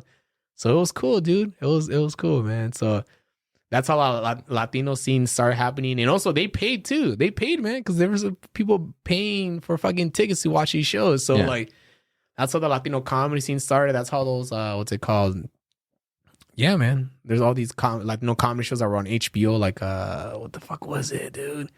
Local Comedy Jam, Que Locos en Galavisión and all that shit. So that's how it started, man. And then all these white comics also like, and like Asian comics were like, bro, like, let's go fucking perform at these shows, man. There's actual audience members. They pay too, dude. What the fuck? Yeah. So like, yeah, man. So you see like a lot of like white comics and like black comics and Asian comics that are just like, they'll say like, oh, these are the best shows, man. You get good at these shows, you know, because it's fucking actual audience members, you know. So do you feel that you have to change your material if the audience is more audience versus just comics in the Well, I've noticed on the floor. I remember when I was just like doing open mics, so like like open mics are just comics. You kind of end up catering towards the comics, like doing jokes for comedians. Like you're playing for the back room, Right. Okay. Yeah, I've heard of that. Yeah, so it's kind of like some of those things. But then, like, let's say you do those jokes like in fucking an audience, Yeah, they're not gonna get it. Oh man, what's up with all these open micers? Like, what the fuck are you talking about? Like, like, oh, I don't want to run the light. Like regular audience don't know what the running light what the fuck is that? Like, what are you talking about? Like, oh, I just wrote a new bit. Like, what? running the light. They think you're talking about traffic. Yeah, exactly. Yeah, so it's just one of those things where like you don't want to do too many open. No, it's so weird in the middle. If you're gonna do open mics, make sure you work out bits. Make sure you work out material. And not fucking do shit about comedians or other comedians. Because it's easy. Right. It's easy to find. Know your audience. Yeah. Right. Yeah. Amber and I did an open mic at her family's coffee shop. Oh, yeah. And there was one. Oh, I thought you guys performed. Oh, no, I hosted it. She did the coordinating of getting all the audiences and I mean not the audiences, the artists. That we had musicians, we had a few comics, people doing their poetry, sharing their poetry, and like once we were about to get started, like we only how many comics did we have on the bill? I think we only had 2, right? Yeah, 2. We had 2. One came up to us and he had it was weird. He looked all weird. He had like a cup of coffee and he looked like he was munching on some churros or something. And then he was like, you know what? Like, I'm not going to go up. What did he say? He's like, I'm not going to go up. What did he say? I want to pull out. Yeah, I'm going to pull out. I'm shit. like, whoa, Like, hold what? on, wait. Hey, bro. Hey, your girl's right there. What's up? Dude, hey. What did he say? He said he was going to pull out. And I'm like, what do you mean? And he's like, oh, I'm a comedian. And I was like, oh, okay. He was scared. And then I was like, why? What happened? Are you okay? And he's just like he kept shaking his head and he's like, no, this is just not my scene. This is not my scene. My jokes are too dark. And then GILL and I look at each other like, we're pretty dark. Like, I was like, try me. Like, what do you got, dude? Yeah. And he was just like, no, I want to get taken off. Dude, what the? Damn, dude. Yeah, but I mean, Amber explained it. She was like, he could have been. He looked scared. Did he look kind of nervous? Yeah, that's what I think. Because GILL was like, fuck that guy. And I was like, he was just probably really nervous and the nerves got to him. Yeah, it's so funny, dude. Yeah, but did you read his his application? Did he say that he did comedy before? Or was it as if his first time? Remember. I can't remember on the top of my head. But I want to say that he said he did do comedy before, but I'm not sure. Yeah, it was strange. I mean, that was the first time that ever happened. I want to see his jokes now. Right. Yeah. I was intrigued. Maybe this is like a marketing tactic that you don't want to see my stuff. It's like when you it's like when you go on Instagram and you see comments like these like fake bots, girls. Yeah. Oh, please don't look at my stories. Like, well, now I want to go see. What the fuck, bitch? my stories are too dark. You don't want to come see my stories. You better have a dick. No. But yeah, dude, he was just that was weird. I don't know. Like, has that happened to you before? Like, walking away from something like that, being too scared, or no. No. To be honest, I have my clean jokes. I have my dirty jokes, but like, I've been scared to perform at some stuff. I just go for it. But I remember I've done some weird shows, dude. I've done shows everywhere. Backyard shows, quinceañeras, weddings, divorces, fucking. I do a lot of private shows too. And then gender reveals. Not yet. Dude. No. Coming soon. Coming soon, dude. Coming soon. 2023. 2023. Martin Rizo. Martin Rizo, baby. I remember we did this show at this hospital, man. You could show up in like a blue or pink sweater. Oh yeah, right. Boom, right there. That's funny, dude. I remember we did a show at a hospital, right? And the headliner, he was late. He wasn't there yet, and there. So it was weird. It was at this hospital in Glendale, and like we went inside, and there's all these bunk beds, and I guess all the people were doing a show for the patients there, but the patients were living there, and I guess they were there because they're submitting themselves to like drug test. Oh, so they got paid to live there in the hospital. And then the nurses were like, all right, guys, so please don't make any jokes about it. They don't say it's a mental institution. They'll say none of this, you know? And then the nurse was like, all right. And we're like, all right, cool. And the nurses went behind like a bulletproof glass. Like, what the fuck? Hey, what? And the headliner was in there to fucking hear the little prep talk, and then he came in. Hey, what is this? A crazy house? Yeah, dude. Oh my god. We got paid for that. So, dude, So tell me, how? And those are the shows that make you strong as a comic, dude. That's exactly what I was talking to Amber about that guy pulling out of the show. I was like, dude, can't you just like go up there? Maybe you have to be seasoned more, maybe a little bit more experienced to go up there and change your stuff, or have like a repertoire of jokes or premises that are, you know, different, that might work for the crowd. Like how quick does that happen for you? To me change up my set real quick? Well, I have so many jokes, man. I write so much. Like I have like jokes for different situations, you know? Oh, okay. Just like kind of read the room, you know? But like maybe so you read the room right when you get on stage. Or also I'll see like what the other comics doing. I'm like, oh, okay, they don't like that. They don't like those kind of jokes. Or they like these kind of, or they want to be talked to. You know? Oh, okay. They want to be like, especially like with like company parties.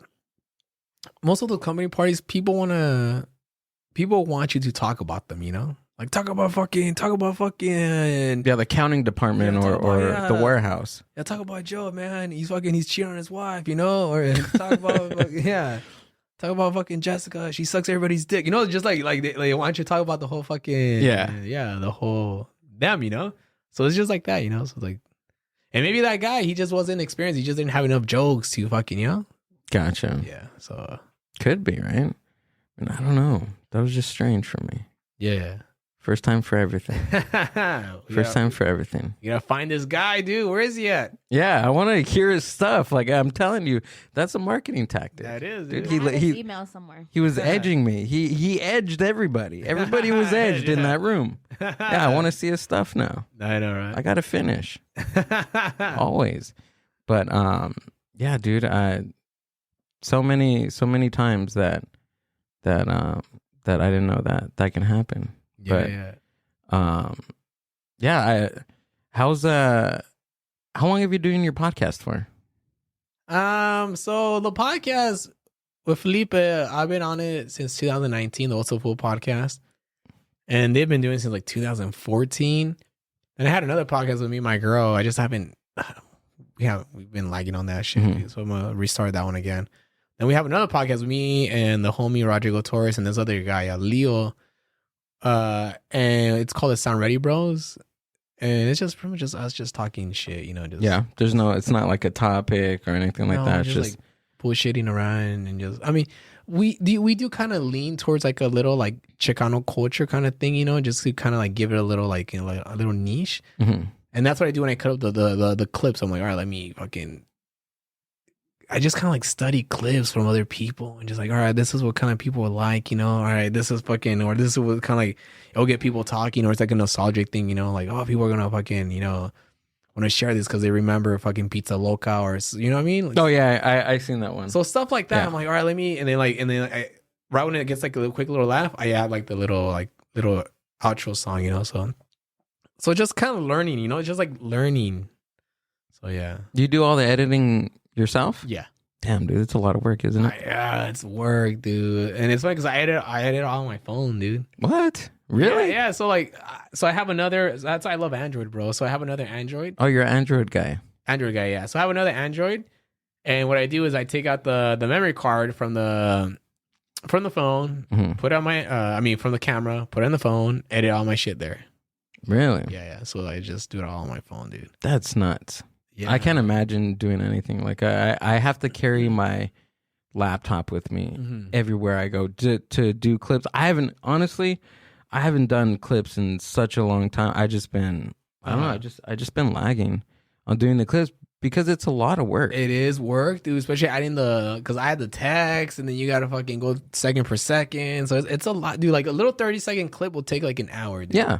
It's crazy, dude. And that's stuff that people don't, like the consumers, they don't see. Yeah. It's a lot of work. It is a lot of work. Especially dude. Producing. I mean, you're on what, like you have 3 podcasts, yeah. And I mean, do you edit all of them or just the Estan Ready Bros? That's the only one. Okay, yeah, just the 2. And then you have a producer, right? Yeah, there's a producer for the other one, yeah. For What's Up, Fool? But yeah, people don't know, man. All the behind the scenes, dude. Yeah. Yeah, it's funny because I was watching this podcast clip, and then some guy's like, oh yeah, man, like there's all these like young creators starting clip agencies. What? Clip agencies where like you hire these guys to get clips from your podcast, and they edit the clips for you. Are they expensive? I have no idea. I just learned about that. I'm like, I should start one. Yeah, I'm gonna do a lot of clips, you know? Because I've always done like a lot of like, so the way I got into it, I kind of like, I was always like doing like social media for like companies or like marketing.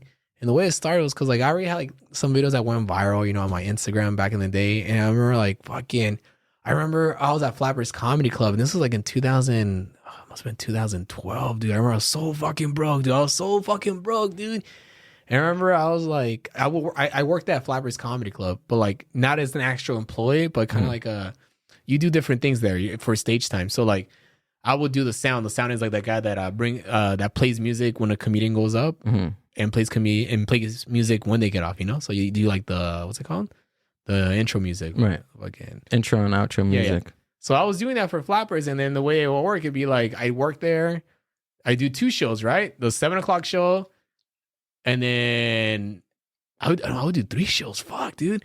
So 7:00, 9:00, and 11:00. So like, damn, they will pay me $40 for the whole night. They give me a free meal, and then also I get to get 5 minutes on each show. So for me, that was enough, bro. Oh, that's cool. Yeah, that's fucking. Even though I was like fucking exploiting, but fucking for the experience, you know, like stage time, like 3 times with a fucking hot, like a fucking good fucking audience, or fucking ready to laugh. A free meal. Yeah, don't tell this story to the California Labor Board. Oh, I know. They might go over there and shut them down. So I used to do that, man, for them for a long time. Or I'd be a barker. A barker is a guy that passes out tickets, you know? So, because it was right there, like in that whole like plaza. A barker? Yeah, barkers. Hey, come watch a show. Oh, okay, Hey, here's some tickets. There's a comedy show going on tonight. Hey, come watch a show, you know? Hey, we have fucking this and this comedian coming on tonight. So I remember they would give us Flappers tickets, and in the back you put your initials and Mar, because for every person that comes in you get $1. So I'd be hustling in the fucking cold, bro. I'd be like, if I can get at least fucking like 70 people to come in, I get $70, you know? Yeah. So that was me hustling back then. And I remember I was in the one afternoon, I was just chilling in the main room. The first show's about to start, and I noticed that the show just like starts right away. Like there's like no intro video or nothing like that, like the improv. So I went home. I looked up the lineup of the comedians coming up, performing at the place, and the main headliners coming up. So I did a little upcoming attractions videos for them, you know, showcasing the kitchen, the drinks, the comedians, you know, and I chose that whole like, you know, Flappers kind of music, you know, like the 1930s music. Yeah. And then I showed it 20s. 20s, yeah. And I showed it to it was a Great Depression during the 1930s. I don't think they had very happy music back then. The roaring 20s. We're in the 20s again. So I showed the DVD to the owner of the comedy club. Mm-hmm. He loved it. Oh my god, this is amazing. This is perfect. Oh wow. Go grab anything you want from the kitchen. I grabbed a whole bunch of. Go grab me a beer. Yeah. I ate pizza, bro, that day. Damn. They made their own cookies too. They're bomb. Fucking burgers. Exploitation. I know. And he told me, send me an invoice, you know, how much you cool. Yeah. So okay. So I started like that. And after that, I started, I do the marketing here, you know? Mm-hmm. So then after that, I remember I wanted to do the marketing at Halloween clubs. Oh, okay. The ones that you see out the freeway. Yeah. And I remember I was like, there's like no position for marketing or social media. So I remember like I applied at their main location, which is in West Hollywood, which they own Oz. It's called Oz Gift Shop. Okay. Yeah. So I went there and I submitted a regular application for a job. And then when I showed up, you had to interview in front of like the owner. He's like a Pakistani guy. His name is Jack. And he was like, all right, so what do you want to apply for? You know, he thought I just applied for like a regular shopper, you know? Yeah. I mean, not shopper, a salesperson, you know, a Halloween club. No. I want to do videos for you guys. And I showed him this, you know, oh, that's a good idea. So then I started doing the videos. Damn, so you walked into that interview and made a position and you got hired for the position. And at the time they're selling the hoverboards, you know? Right. And he's like, I want you to make videos with the costumes and the hoverboards. And he's like, you show up to any location, just take any costume, what's it called? And he's like, we'll pay you this much. And if you make us laugh, we'll pay you an extra $50. Like, fuck yeah. If you make us laugh. Yeah. So I would just go in there like, hey man, I'm a corporate, bro, you know? Yeah. Go in there, get a bunch of costumes, go to the back room, just film videos, you know? And I did that for them, you know? So that's how I kind of like got into like that, you know? All the making the videos and clips and stuff. But I mean, you were doing that prior, right? With Vine and all that stuff. Yeah. So I was kind of took that and then I was like, let me just to actually make money, you know? Yeah. I was making money back then, you know? So yeah, dude. Dang, dude. I didn't even know that they have. Well, there's like what, Fiverr out there that you can look, because I considered looking for somebody to make clips because it takes a lot of time. Yeah. But that's a really good idea. Yeah. I mean, doing clips for podcasts too. Yeah. I mean, where you just send them their like a video file and they just make clips. Yeah. They'll cut up with like, they'll be like, I guess you'll look up either they'll tell you which part they want to, you know, clip out, or either what you think is funny, you just do your thing, you know? Yeah. So yeah, man, crazy. It's like the clip economy, bro. The clip economy. Yeah, dude. Yeah. I wonder what 2023 and 2024 is going to bring us. I know, right? Because there's clips now. There's what, 20, like how long are your clips? They're what, at least like range from like 20 to 30 to a minute long. Yeah, anything over a minute. And it's weird. That's the thing that I talk about with TikTok. TikTok has lowered the attention span of American youth. Yeah, dude. It's like you're like something that you would fucking like be like, this is amazing on YouTube, like fucking like 10 years ago. And now it's like it could be a dog riding a fucking unicycle, and now you're like, whatever, dude. You just fucking swipe past it, you know. But like back then, oh my god, dude. Yeah, it'd be on the news. Fucking Jimmy Kimmel would be talking about it, but now it's just like, oh my god. Yeah, my dog can do that shit, dude. What the fuck, dude? Right, I can do that. It's fine. Yeah. I could do that with my dog. Yeah, exactly. Yeah. It's just crazy. It's just like people don't care. You have to be really fucking like. It has to be relatable. It has to kind of like hit a nerve where it's just you're like, oh my gosh, you know, like I gotta share this with people, you know. So yeah, it's one of those things, you know. So yeah, prank videos or like make something that looks real. So yeah, prank videos. Or do you make any prank videos? I thought about doing like a hidden camera type of thing. Well, I could do like fake prank videos because I've done a couple that have gone viral that like kind of like it's like because I'll do some videos that like my whole thing is like I gotta make it look as real as possible so people can like be like, oh, this is fucking funny. But I want to do like real, like I want to prank somebody and get real world reactions. But I mean, that takes what? That takes like I wouldn't. I mean, I can try to do it by myself, but it would just be, I don't know, like thinking of the logistics that you would need, like maybe like another person, like off to the side, working the camera. You know what I mean? Because I want it to be, you know, natural and visible as possible, and then also audio. Like I want the audio to sound clear. I want like different camera angles to do the, maybe not even a prank, maybe just to be, just wild or outrageous or out of pocket, at a not normal place to be like that, But I mean, I thought about that, but it's just it's dude, it's a lot. Yeah. But I mean, you doing your stuff like by yourself, like it takes a lot of work. Like even people that have gone, I mean, you've gone viral. Yeah. But did you know that was gonna go viral? Like I have my friend Cholo. Fuck, where is he? Han Cholo. Yeah, there we go. My buddy from Big Brother Bears podcast. He was just saying that he was just doing this character, out of nowhere. He posted a video on TikTok and it fucking went viral. And he's like, I didn't know this was gonna happen. Like, do you know that that's gonna happen? It's those things where it's like you have an idea. Like it's funny because I make videos. I'm like, this has to go viral. This has to go viral. Or sometimes I'll post something that I don't think much of. I just want to put up something, And it's sometimes it's like the videos that kind of put the least work in, like go viral, dude. Or sometimes I do have an idea where like, all right, this is gonna go viral. This is gonna go viral. Like I know for sure. Like I remember I did a video with my girlfriend recently. most of my videos that they do with my girlfriend go viral. So I'm like, fuck, man, I hate that. Like, is your girlfriend the one that was the Argentina one, no. Portuguese, or that played like the Portuguese? No, that's my person. homegirl. Oh, okay. Yeah. So I did a video with like Señora Católica. She's like that Catholic lady from Mexico that just says like fucking outrageous shit, dude. I'll show you the video.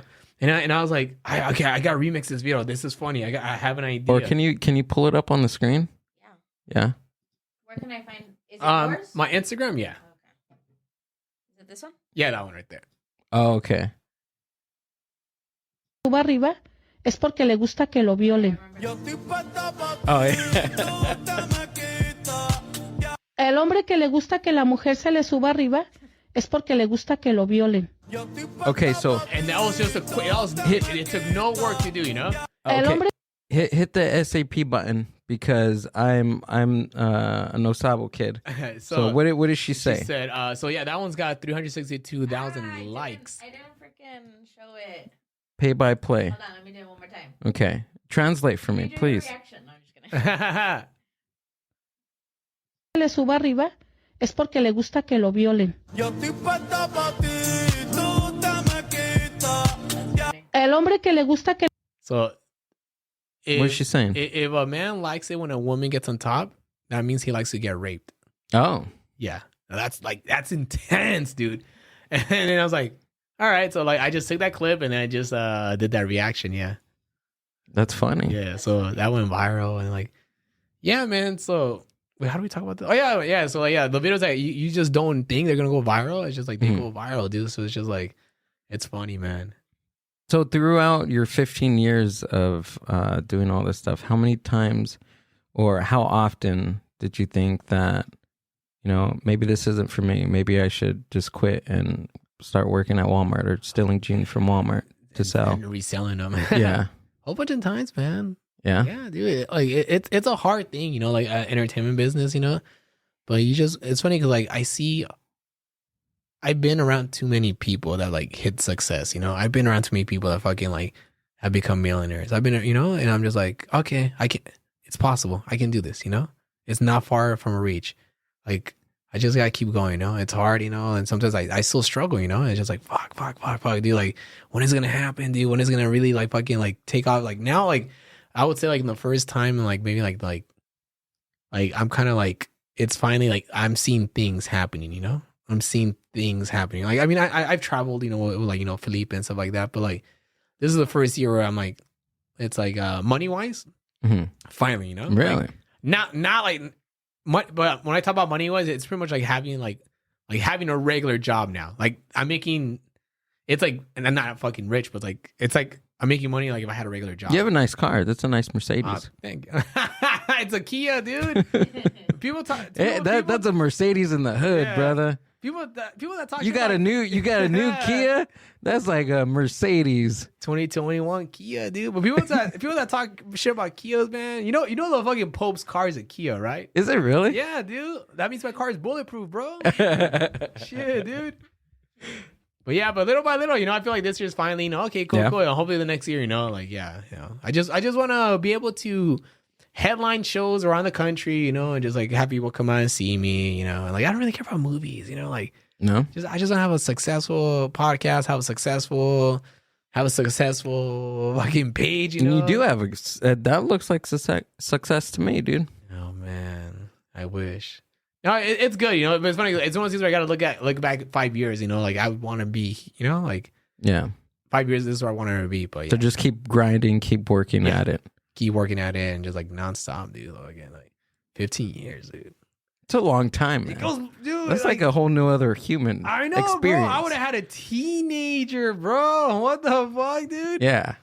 That's crazy. 15 years, man. It's funny because I saw my homegirl not too long ago. She came out to a show in Pomona. And then we haven't seen each other since like middle school. And we're like the same age. And then like her daughter just turned 18. And I'm like, what the What? fuck? Isn't that crazy that you have Yeah. friends that are having like 18, 19-year-olds? I still feel so young, dude. Wait, 18 and 19-year-olds, wouldn't she be like 15 or something like that? I mean, well, depending No, on no, how no, old no, she no, is, no. right? Oh, okay. No. We're the same. Right? She's 34. So she had her kid when she was like 15. What's 30? Okay. 34 minus 18. What Right. I feel stupid. 34. Let's ask Siri or Alexa.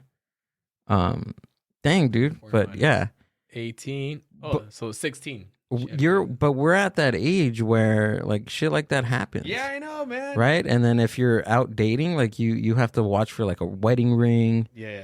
Make sure that, you have to ask if they have kids or if they don't have kids. Yeah, you gotta make sure those kids look like you. Like, I don't want weird questions, bro. Yeah. Does that kid look like me? Dude? Right? Yeah. Yeah, you don't know. It's weird. It's weird. The 30s are weird age. Yeah, dude. Because like I feel like, especially like us millennials, I feel we're so in touch with our youth, our childhood.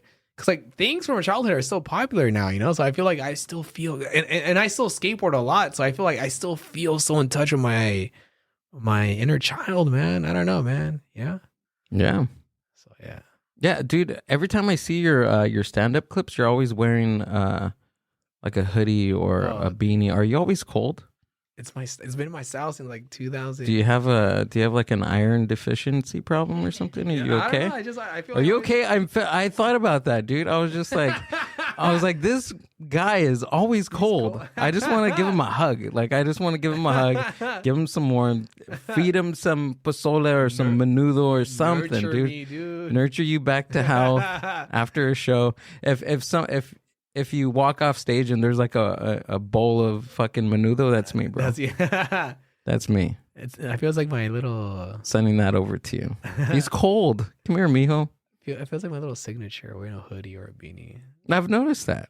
Yeah, even in your pictures and stuff. Yeah, sure. I have a hoodie on. Yeah. Yeah, your pictures on like comedy flyers and stuff. It's fucking hoodie, bro. This is it. That's why I try to take more pictures like my hood, like without a hat or something like that. Cause I don't want people to think like, oh, this guy's fucking bald or something like that. I'm like, no, man, I just like wearing a beanie, dude, or a hat. Yeah, I feel like it adds like a little, cause like the hair, that you put the hair like this, There you go, 2000s. Yeah, 2005, like this, and the beanie, like it's like the style, like fucking, it's like emo 2005, bro. That was like my era, like people don't like go their eras, like you see like. Yeah.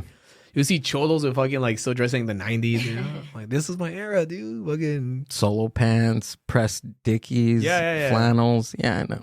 But when I go to the skate park, like what's it called? I remember like it must have been like 3 years ago. I was at the skate park and like I was just like the way I dressed, the way I dressed, and then skaters like, man, look at that. I could hear the skaters say, look at that fool, look at that guy with those fucking tight ass pants, because like the style changed in skateboarding, It's all baggy now. Dude. Yeah. So it went back to baggy? Yeah, it's baggy, dude. That's the look. Like skaters, it's the baggy look now. Because I remember it was 90s was baggy. Yeah. 2000s were tight pants. Yeah. And now the baggies. And it went back to baggy. Baggy's in right now. It's like the trend right now, yeah. Really? Yeah. So that's like, I'm like, I gotta fucking keep up with these skater kids, Yeah. Yeah, I'll have extra loose jeans when I go to the skate park, and they have like my regular like. So you have your skating outfit, and then you have your normal Martin, right, which is not skinny anymore. It's like more like just fitted, my at home outfit, Oh, okay. But skating's like, I gotta wear the baggy ass pants, How do you contemplate where you're gonna wear on stage? Do you do that, or you just wear whatever? It's funny because like I noticed like for the day. I noticed I wear a lot of the same jackets on my videos. Like, fuck, dude. I can't wear that fucking shit. I'm gonna put myself today. I gotta go buy some new stuff. Dude. Yeah, it's gonna look like I just wear the same thing every day. Yeah. Right? Yeah. But you went to Chicago a few weeks ago. Yeah. How was that, dude? It was cold, dude. Yeah? Fucking cold. Well, you're cold in LA too, so dude, it was cold. I can only imagine for you, man. It's a different cold out there, bro. I remember like we went there like 2 years ago and it was snowing, and I'm like, dude, if I grew up out here, I would have never ditched school. Yeah, right? Yeah, like, because here in SoCal, you fucking ditch school, you go to the park, Yeah. You go get a hand job at the park, Jack in the box, whatever. Jack off in the box, dude. Yeah. And out there, why would you, like, you ditch school, you'd be in the fucking cold, dude. I'd be the best student out there, dude. Yeah. I'd be learning. Yeah, I think that's why like the Midwest have like, I don't know, I guess they have like influx of people that went to school and people that didn't go to school. They just stayed home and it was too cold to leave. Flirted with their cousins or something. You don't know. You're snowed in, bro. You can't leave. But that shit was cool. But I like Chicago, man. Chicago's like the best city to visit during Christmas time. Yeah. A lot of movies set in Christmas. A lot of Christmas movies are set in Chicago. That picture that you took with Felipe Esparza in front of was that Home Alone house? Yeah, the Home Alone house. Yeah, That shit was cool. people live there, dude. Do they really? Yeah, people live there, and like they're so used. I'm pretty sure they're so used to what's it called. Can we look up that? Or yeah. I was gonna say. I'm not sure how far back. You have to go far. Find the if not, we can look up the picture of I think it's coming of the up house because we were in Chicago not too long ago. Okay, we're going back because I remember I broke We're almost there. My ribs were broken around this time. Let me see. Right there. There we go. That's it. Oh yeah. We took that picture like probably 2 years before, like a little bit before the pandemic. I remember the first. Oh yeah. Yeah. And the people that live there, they're cool about people taking pictures. Yeah, I mean, For the you most buy part. if you buy that house, you know, dude, you fucking know, you know. Well, because I went to New Mexico a few years ago, and we did like the Breaking Bad.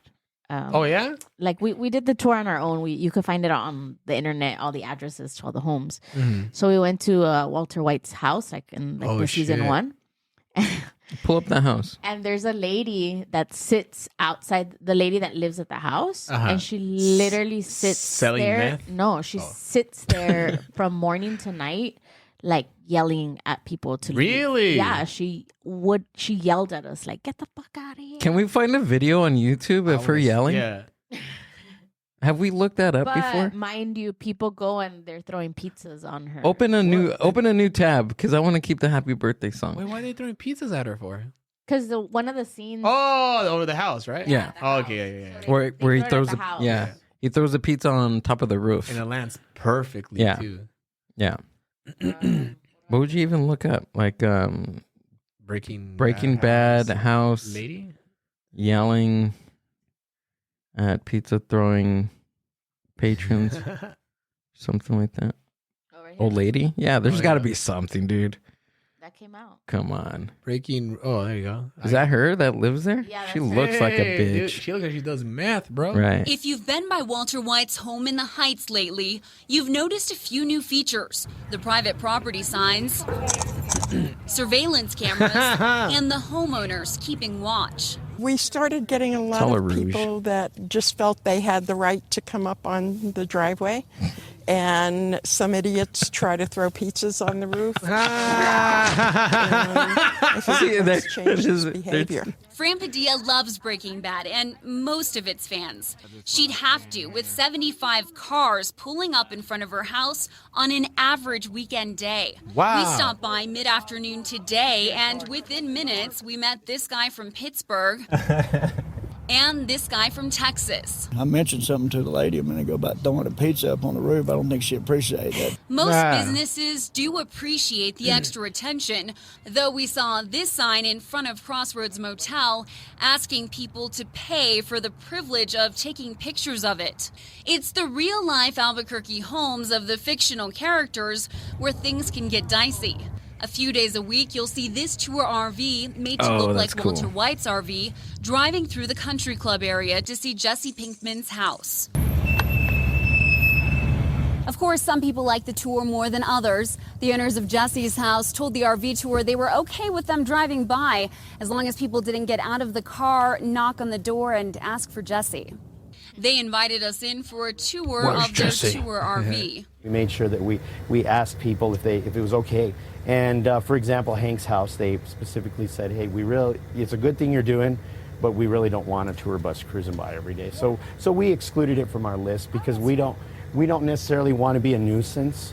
With close to 1,000 fans expected to take part in the Breaking Bad Fan Fest this weekend, Padilla says they're welcome to stop by, but she has a message. It's a neighborhood. People live here, and they need to be respectful. As long as they're respectful, we don't have a problem. She's Because lying. as long as that happens... Yeah, that's all a cover, dude. Like the surveillance. She's cooking up some stuff in that house, bro. She's cooking up some stuff in there. yeah, She's she just is. and that surveillance is not for people visiting the house. That's for the DEA. She yelled at us, so she's lying. She yelled at you? That's hilarious. Yeah, being peaceful, my ass. We didn't really get, like, we were scared because we already had heard that she was kind of like a bitch. So we were like, okay, let's do it real quick. And we got off. Like, we didn't even go. We were in the middle of the street. And she was like, get the fuck out of here. She should sell the house if she doesn't want that attention, dude. Man. Pretty sure she could sell for fucking a lot. Absolutely. Yeah, with all the meth she's making. Yeah, dude. Yeah, maybe she doesn't want to sell it. Yeah, that's her selling spot right there, dude. Yeah. Did you guys throw the pizza when you're out there? No. Why not? I would have thrown a burrito at her. Yeah, well, you can switch it up right here. Yeah. Hey, you said pizza. Yeah, lady, you said pizza. You didn't say anything about tacos and chicken. Throw her off, bro. Yeah, confuse the fuck out of her. But I did during your tour. Was there like a visit at the what is it, Pollos Hermanos? Yeah. Yeah. Yeah. It stops there, but it's actually called Twisties. So that's what it's originally called, is Twisties. And yeah, it's a burger place. Like, was it the same branding and everything, or was it just the place? No, it was just the place. But yeah, if you got off, they had the Pollos Hermanos like merch and stuff selling in there. But no, it was just called Twisties. Gotcha. So there was nobody that came out in Chicago and shoo you away? No, the lady was cool. She was outside, but I'm like, if I lived there, dude, I would have fucking been selling merch. Yeah, try to capitalize on it, dude. Like fucking like have like a little Nero's fucking pizza. I don't know what the fuck, dude, or like just taco stand or something. Yeah, sell stuff like that. Because it's funny, because like when me and my girl go to the Candy Cane Lane in Torrance to go check out the Christmas lights, you see all these people selling like hot chocolate and churros outside their houses, you know, and I'm like, dude, that's smart, dude. That's fucking like, you gotta the Santa at the end. I'm sure it's a neighbor. Yeah, Ryan. That's like, dude, like you gotta fucking capitalize, bro. Make that fucking money, homie. Yeah. Shit, dude. I remember like, I think that's just the culture. I mean, the white lady, she just wanted to, make her meth and be left alone. Yeah. I remember like, it must have been like 2017. I remember, or 2018. I was watching a whole bunch of like Gary V videos. You know, that guy Gary V. Where he's like. Oh yeah, the motivational guy. He's like, yeah, man, go Gary V. Yeah, go to the garage, sell, buy some stuff, and sell on eBay. You know, yeah, go make money. And I remember I was just like watching a whole bunch of videos. I was drunk. This guy's fucking smart, dude. I'm gonna fucking make. Can you look up some stuff? Gary V. Yeah, you gotta sell stuff. Man. Oh, okay. You gotta flip the stuff. Man. Right, you gotta make money. I'm like, fuck yeah. I was all drunk watching his videos, and then I remember like, because I noticed that they're selling these Santa Mickey Mouse ear Santa hats at the 99-cent store, bro, for $1.99 each. And I'm like, dude, what the fuck? There's a shitload. So I remember I went back, I bought a shitload of these fucking Christmas Santa hats. I'm like, let me see if I can make a profit. I bought a shitload, bro. I kid you not, a shitload. I can probably show you on my fucking. I bought a shitload, and I remember what's it called? So I sold them, dude. I sold them for like $10. I sold them online. A Santa hat for Mickey Mouse online. Oh, okay. Mickey Mouse ears with a Santa hat. Oh, and then they have mini ones too, Minnie and Mickey. So I put them online.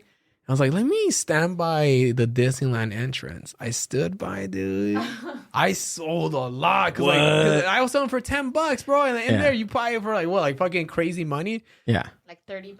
$30. Yeah, so I made a lot of money, dude. So yeah, all the people from the hood going to visit you. Oh, fuck yeah. I mean, $10 versus like what, like $200 for a fucking stupid mini hat. So I made money, bro. I remember I was just standing outside, and then I remember even what's it called on Christmas Day. I was done, right, cool, and then I just kept getting messages. Were you wearing one? I was wearing one too. Oh yeah, that's right. And I was just getting messages on Christmas morning from people. Can we buy these? Can we buy like 5? Can we buy like a whole bunch? Because people were taking their kids to Disneyland for Christmas. Yeah. So I was delivering that whole fucking day, dude. Damn, you were Santa. You were Santa that day. Dude, I was fucking Santa, bro. So I was just delivering shit, bro. So that was like 2017, dude. I can find these fucking Santa hats. But yeah, dude, that was crazy, man. Oh, and people go crazy for these, for mini. Oh, those are cool. Yeah. The cameras are here. Right there. Oh, cool. Yeah, so I was selling these, dude. Before I get I was like, let me fucking, I made some money, man. So That's good. You're a hustler. I was hustling, so I was like, dang, dude. That's how I am. I'm always thinking about. Yeah, how can I sell this, or how can I turn this into a business? Yeah, because I'm like, oh man, because like all these business ideas, because I'm like, oh dude, fuck yeah, dude, listen. Yeah, but it's a good trade to have. You know that you'll never fucking go hungry. You always do something. Yeah, unless the restaurant shut down, then. yeah, True. Absolutely. But I was like, all right, I gotta do this shit, you know. It's like, because you see all these people flipping shit online, like, oh, but sometimes you get lazy, you know. Like, oh, I gotta take pictures now, dude. Oh man, gotta be on my phone. yeah. I have an Android, so I have to do all these extra steps. Yeah. Gotta connect it to the fucking Ethernet cable. Yeah. Let's pay you happy birthday. Let's do it. You want English or Spanish? Doesn't matter. Can we do both? Yeah. Because a lot of my listeners don't know Spanish. Like me.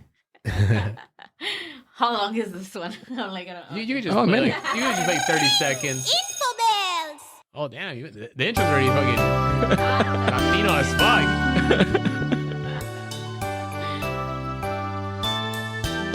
Oh, is it? Happy birthday. I don't know what I chose, okay? Happy birthday. Really? I don't know.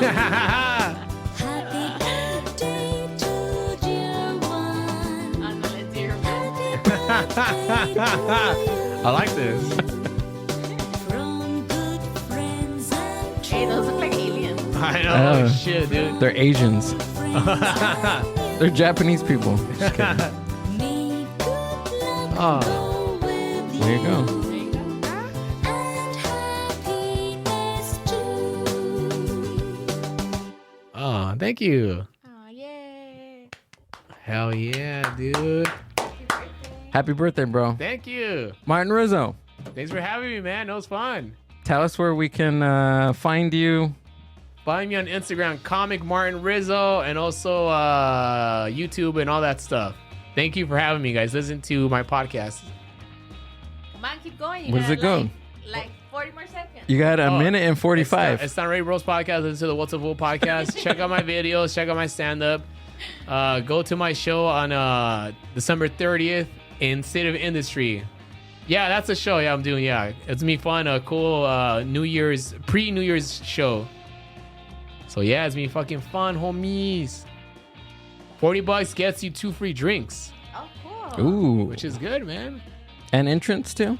Entrance too, yeah. You got food out there? You're going to have some people selling tacos outside or We might. selling Mickey or Minnie ears outside? Those look fucking hot, bro. They're good, right? That was smart. Thank you. If they had them again, I would have done the same thing this year, man. But They didn't have them? They caught on. They caught on, right? Caught on, yeah. All these.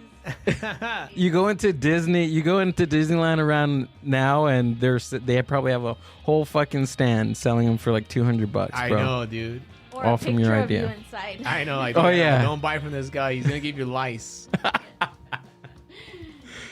Oh, you got 35 seconds. Well, Holy shit, 35 seconds, guys. Yeah, dude. So yeah, December 30th. Go to that show. You guys are more than welcome to come. You guys are I'm free. down. Yeah, I'm down for it'll that. be fun. Yeah, you guys get in for no problem. Free. Cool, man. Hell yeah. Martin, thanks for coming by, and thanks Gracias. everybody for listening, and catch you on the next one.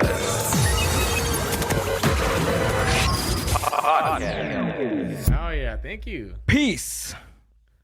Love you all. Orale, that was fun, man. Thanks for listening to the Mind Buzz podcast. Subscribe to the Mind Buzz YouTube channel and watch full podcast episodes. Keep up with the hosts, guests, and upcoming events by following the Mind Buzz on Instagram @the Mind Buzz. See you on the next one.